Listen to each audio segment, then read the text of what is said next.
भक्तों, संतोषी माता के व्रत का बड़ा ही महत्व है।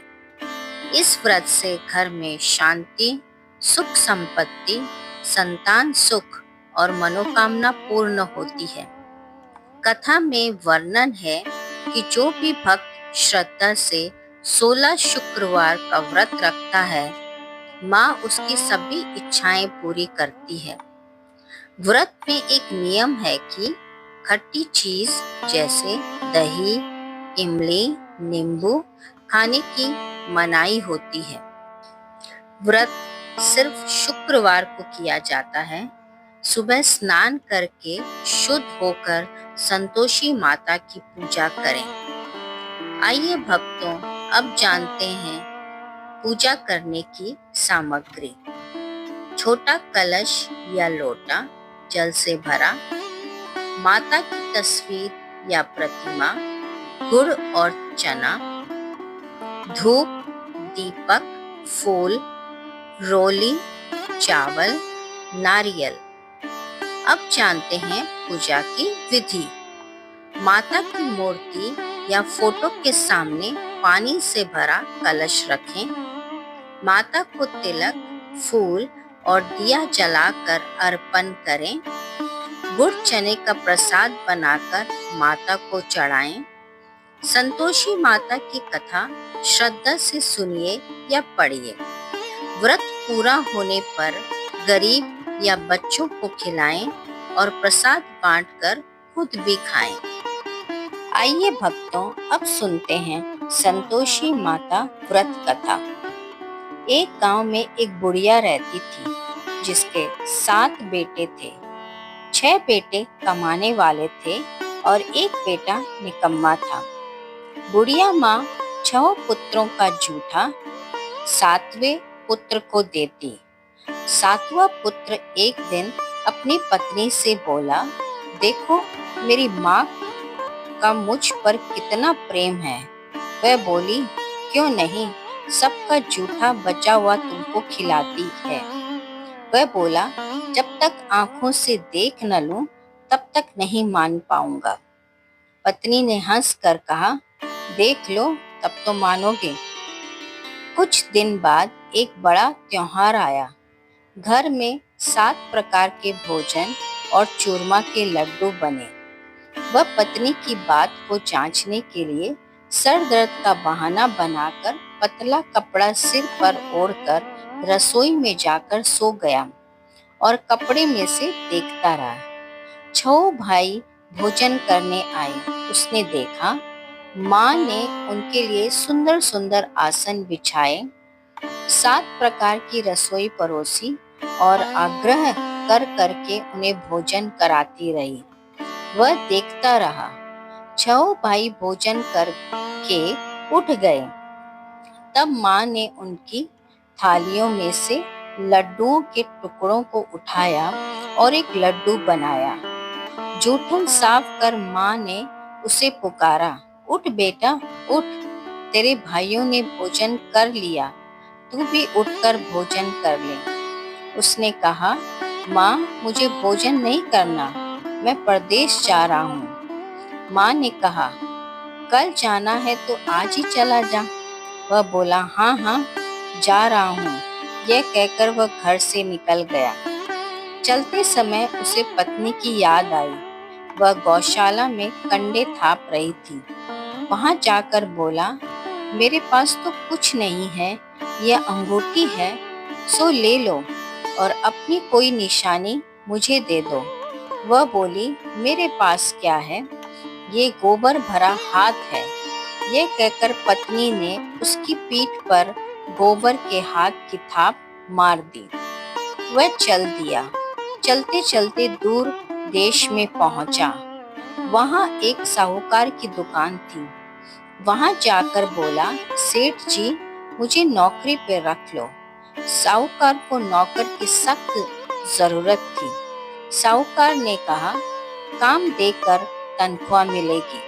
उसने कहा, सेठ जी जैसा आप ठीक समझें। उसे साहूकार के यहाँ नौकरी मिल गई। वह वहां दिन रात काम करने लगा। कुछ दिन में दुकान का लेन देन, हिसाब किताब, ग्राहकों को माल बेचना, सारा काम करने लगा। साहूकार के 7-8 नौकर थे। वह सब चक्कर खाने लगे, लेकिन उसने अपनी लगन, परिश्रम और ईमानदारी से सभी को पीछे छोड़ दिया। उसे अपने किए का फल मिला। सेठ ने भी उसका काम देखा और 3 महीने में ही उसे मुनाफे में साझेदार बना लिया। परिश्रम करते करते 12 वर्ष में ही वह नगर का नामी सेठ बन गया और सेठ अपना सारा कारोबार उस पर छोड़कर बाहर चला गया। इधर उसकी पत्नी पर क्या बीती, ये सुने। सास ससुर उसे दुख देने लगे। गृहस्थी का काम करवा कर उसे लकड़ी लेने जंगल में भेजते। इस बीच घर की रोटियों के आटे से जो भूसी निकलती, उसकी रोटी बनाकर रख दी जाती और फूटे नारियल की नरेली में पानी दिया जाता। इस तरह दिन बीतते रहे। एक दिन जब वह जंगल में लकड़ी लेने जा रही थी, तब उसे रास्ते में बहुत सी स्त्रियां संतोषी माता का व्रत करती दिखाई दी। ये वहां खड़ी होकर पूछने लगी, बहनों, ये तुम किस देवता का व्रत करती हो और इसके करने का क्या फल होता है? इस व्रत के करने की क्या विधि है? यदि तुम अपने इस व्रत का विधान मुझे समझा कर कहोगी तो मैं तुम्हारा बड़ा एहसान मानूंगी। उनमें से एक स्त्री बोली, सुनो, यह संतोषी माता का व्रत है। इसके करने से निर्धनता, दरिद्रता का नाश होता है, लक्ष्मी आती है, मन की चिंताएं दूर होती है, मन को प्रसन्नता और शांति मिलती है, निपुति को पुत्र मिलता है, प्रीतम बाहर गया हो तो वह शीघ्र लौट कर आता है, कुंवारी कन्या को मन पसंद वर मिलता है, चलता मुकदमा खत्म हो जाता है, कलह कलेश की निवृत्ति होती है, मुख शांति होती है, घर में धन जमा हो जाता है, लाभ होता है और मन में जो कामना हो वो संतोषी माता की कृपा से पूरी हो जाती है। इसमें कोई संदेह नहीं है। वह पूछने लगी, ये व्रत कैसे किया जाता है, ये भी तो बताओ, तो बड़ी कृपा होगी। वह स्त्री कहने लगी, बिना परेशानी, श्रद्धा और प्रेम से जितना भी बन सके उतना प्रसाद लेना। 5.25 पैसे से 5.25 आने तथा इससे भी ज्यादा शक्ति और भक्ति के अनुसार गुड़ और चना लें। हर शुक्रवार को निराहार रहकर कथा कहना, सुनना, लगातार नियम का पालन करना। सुनने वाला कोई न मिले तो घी का दीपक जलाकर उसके आगे जल के पात्र को रख कथा कहना, परंतु नियम न टूटे। जब तक कार्य सिद्ध न हो, नियम पालन करना और कार्य सिद्ध होने पर व्रत का उद्यापन करना। 3 मास में माता पूरा फल प्रदान करती है। यदि किसी के ग्रह खोटे हों तो माता 1 वर्ष में अवश्य उनको अनुकूल करती है। कार्य सिद्ध होने पर ही उद्यापन करना चाहिए, बीच में नहीं। उद्यापन में 2.5 सेर आटे का खाजा तथा इसी अनुसार खीर तथा चने का साग बनाना, 8 बच्चों को भोजन कराना, जहाँ तक मिले देवर, जेठ, भाई बंधु, कुटुंब के लड़के लाना, ना मिले तो रिश्तेदारों और पड़ोसियों के लड़के बुलाना, उन्हें भोजन करा, यथाशक्ति दक्षिणा दे, माता का नियम पूरा करना। ध्यान रखना, उस दिन घर में कोई खटाई न खाए। ये सुन वह वहां से चल दी। रास्ते में लकड़ी के बोझ को उसने बेच दिया और उन पैसों से गुड़ चना ले माता के व्रत की तैयारी करने लगी। रास्ते में संतोषी माता के मंदिर में जा माता के चरणों में लौटने लगी। विनती करने लगी, माँ, मैं दीन हूँ, निपट मूर्ख हूँ, व्रत का नियम कुछ नहीं जानती, मैं बहुत दुखी हूँ। हे माता, मेरा दुख दूर कर, मैं तेरी शरण में हूँ। माता को दया आई। एक शुक्रवार बीता कि दूसरे शुक्रवार को ही उसके पति का पत्र आया और तीसरे शुक्रवार को उसका भेजा हुआ पैसा आ पहुंचा। यह देखकर जेठानी मुंह सिकोड़ने लगी। इतने दिनों बाद इतना पैसा आया है, इसमें क्या बड़ाई है। लड़के ताने देने लगे। काकी के पास अब पत्र आने लगे, रुपए आने लगा। अब तो काकी की खातिर बढ़ेगी, अब तो काकी बुलाने से भी नहीं बोलेगी। बेचारी सरलता से कहती, भैया, पत्र आए, रुपए आए तो हम सब के लिए अच्छा है। ऐसा कहकर आंसू भरकर संतोषी माता के मंदिर में जा मातेश्वरी के चरणों में गिरकर रोने लगी। माँ, मैंने तुमसे पैसा नहीं मांगा, मुझे पैसे से क्या काम, मुझे तो अपने सुहाग से काम है। मैं तो अपने स्वामी के दर्शन और सेवा मांगती हूँ। तब माता ने प्रसन्न होकर कहा, जा बेटी, तेरा स्वामी जल्दी ही आएगा। ये सुन खुशी से बावली हो वह घर आकर काम करने लगी। संतोषी माँ विचार करने लगी, इस भोली पुत्री से मैंने कह तो दिया कि तेरा पति शीघ्र आएगा, पर आएगा कहाँ से? वह तो इसे स्वप्न में भी याद नहीं करता। उसे इसकी याद दिलाने के लिए मुझे कुछ करना पड़ेगा। संतोषी माता ने उस बुढ़िया के बेटे को स्वप्न में समझाया, पुत्र, तेरी घरवाली कष्ट उठा रही है। यह बोला, हाँ माता, ये तो मुझे मालूम है, परंतु क्या करूं? वहां कैसे जाऊं? परदेश की बात है, लेन देन का सारा हिसाब किताब है, कोई जाने का रास्ता नजर नहीं आता। आप ही कोई राह दिखाए कि मैं वहां कैसे जाऊं। माँ कहने लगी, सवेरे नहा धोकर संतोषी माता का नाम ले, घी का दीपक जला, दंडवत कर और दुकान पर जा बैठना। देखते देखते तेरा लेन देन चुक जाएगा, जमा माल बिक जाएगा, सांझ होते होते धन का ढेर लग जाएगा। वह अगले दिन सुबह बहुत जल्दी उठा। उसने अपने मित्र बंधुओं परिचितों से स्वप्न में माता द्वारा कही गई बात कह सुनाई।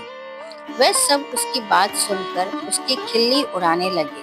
वह कहने लगे कि कहीं कभी सपने की बात भी सच होती है। एक बूढ़ा व्यक्ति बहुत समझदार था। वह बोला, देखो भाई, मेरी बात मानो, इस तरह सच या झूठ कहने के बदले देवता ने जैसा कहा है वैसा ही करना, तेरा क्या जाता है।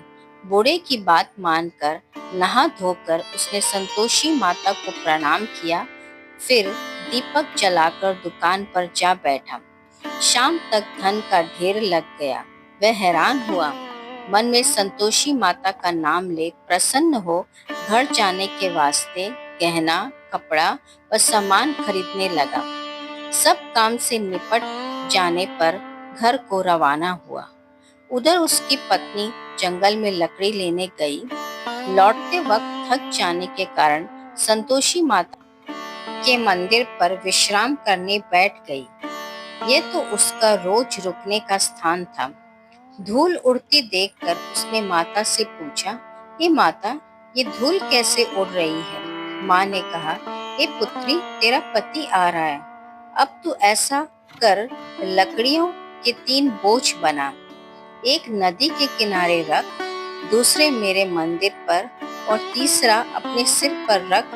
तेरे पति को लकड़ी का गट्ठा देखकर मोह पैदा होगा, वह वहां रुकेगा, नाश्ता पानी बनाकर खाकर माँ से मिलने जाएगा।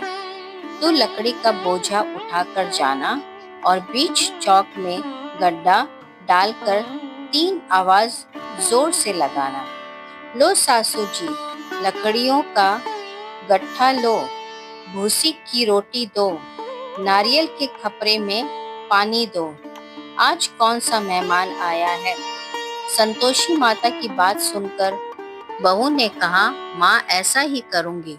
लकड़ियों के उसने 3 गट्ठर बनाए, एक नदी के तट पर, दूसरा माता के मंदिर पे रखा। इतने में ही मुसाफिर वहां आ पहुंचा। सूखी लकड़ी देख उसको इच्छा हुई कि अब यहीं विश्राम कर ले और भोजन बनाकर खा पीकर गांव चले। इस प्रकार भोजन कर विश्राम कर वह अपने गांव में आ गया। उसी समय बहू सिर पर लकड़ी का गट्ठा लिए आई। उसने गट्ठा को आंगन में डाला, जोर से 3 आवाज दी, लो सासू जी, लकड़ी का गट्ठा लो, भूसी की रोटी दो, नारियल के खोपरी में पानी दो, आज कौन मेहमान आया है।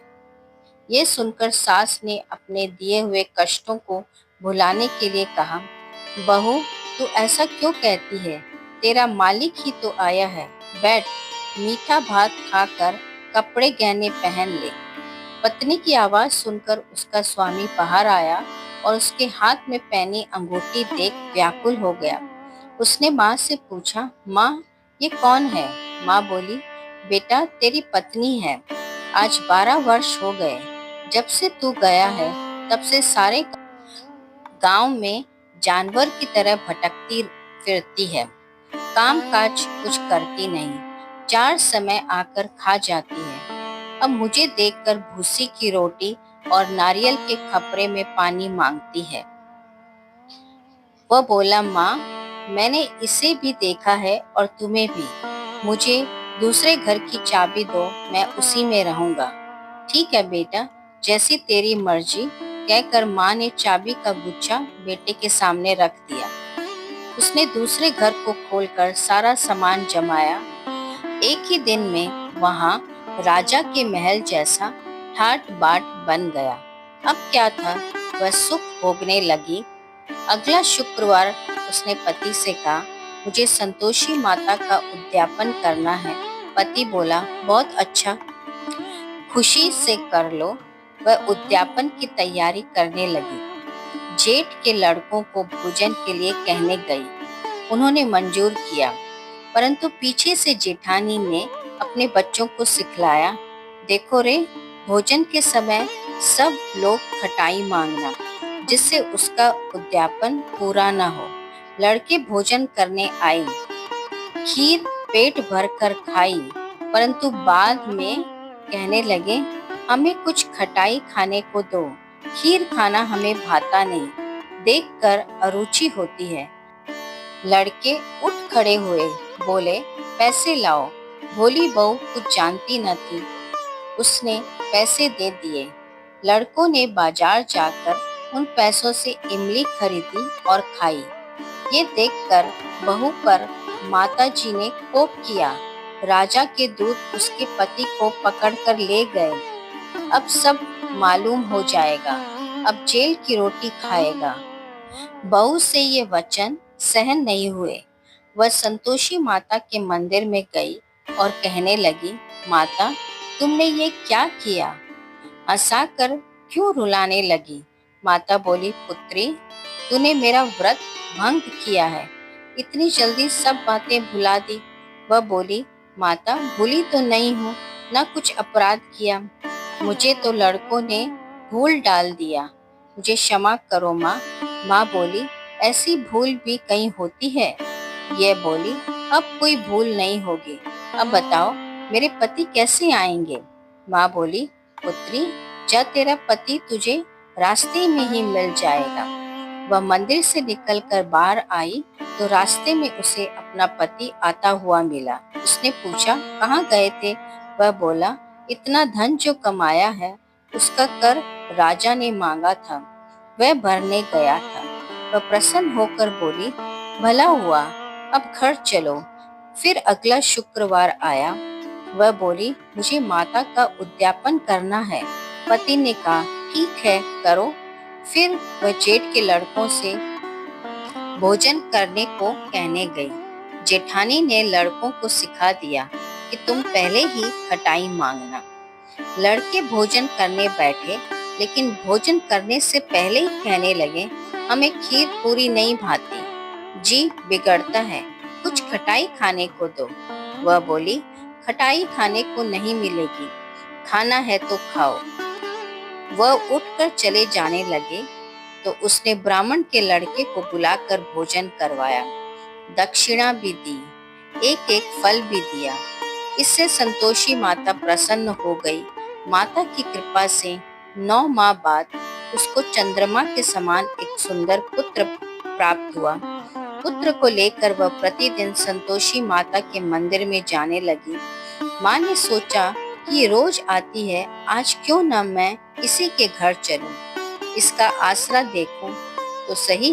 ये विचार कर माता ने भयानक रूप बनाया। गुड़ और चने से सना मुख, ऊपर से मुंड के समान होठ, उस पर मक्खियां भिनभिना रही थी। दहलीज पे पांव रखते ही उसकी सास चिल्लाई, देखो रे, कोई चुड़ैल डाकिनी चली आ रही है, लड़कों इसे भगाओ, नहीं तो सबको खा जाएगी।